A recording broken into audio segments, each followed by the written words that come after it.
আসসালামু আলাইকুম। বিসমিল্লাহির রহমানির রহিম। আল্লাহ বলেছেন মুনাফিক সম্পর্কে যে তোমরা কি সেই সব লোকদের দেখোনি যারা মুনাফিকের আচরণ গ্রহণ করেছে। মুনাফিকি লোকদের আচরণ কি, তারা মনে এক বাহিরে আরেক, দুই রকমের রূপ ধারণ করে। মুনাফিকি লোকদের চেনা খুব সহজ নয়। তা মুনাফিকি লোকদের মনে আল্লাহ হচ্ছে মানুষের ভয় বেশি থাকে, কারণ তারা এমন লোক যাদের কোনো বিবেক বুদ্ধি নেই। তারা একত্রিত হয়ে খোলা ময়দানে কখনো মুমিনদের সঙ্গে মোকাবিলা করবে না। লড়াই করলেও দুর্ভাগ্যন্তরে অবস্থিত জনপদে বা প্রাচীরের আড়ালে লুকিয়ে থাকবে। কখনো তারা মুমিনদের সামনে আসে না, কারণ তারা সামনে মুমিনদের বন্ধু, ভিতরে মুমিনদের শত্রু হয়ে কাজ করে। তাই তারা মুনাফিক।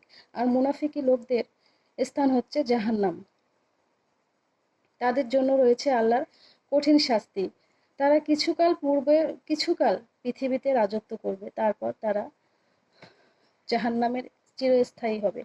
আর এটাই জালিমদের প্রতিফল, কারণ তারা দুই পক্ষের কথা বলে। তারা আল্লাহকেও মানে না, আবার অন্য ধর্মের লোককেও মানে না। হে ঈমানদার, আল্লাহ বলেছেন, হে ঈমানদার, তোমরা আল্লাহকে ভয় করো।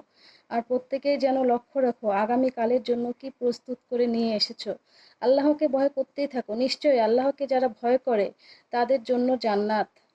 আর যারা জাহান্নাম যাবে, যারা মুনাফিক, তারা জাহান্নামী। আর যারা ঈমানদার আল্লাহকে ভয় করে চলে, আল্লাহর ভয়ে সমস্ত পাপ কাজ থেকে, মুনাফিকি শিরকি থেকে দূরে থাকে, তাদের জন্য রয়েছে জান্নাত। আর জাহান্নামী আর জান্নাতি কখনোই এক হতে পারে না। যারা জান্নাতি তারাই হচ্ছে সফলকাম।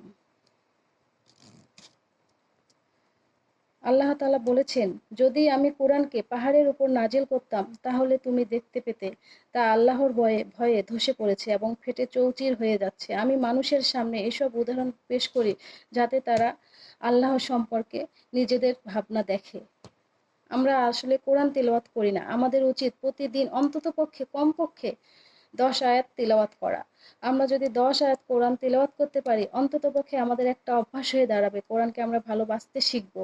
আমরা কোরআনের মর্ম বুঝতে পারবো যে কোরআন আসলে কি, কোরআনের মধ্যে কি আছে, আল্লাহ কোথায় আছে।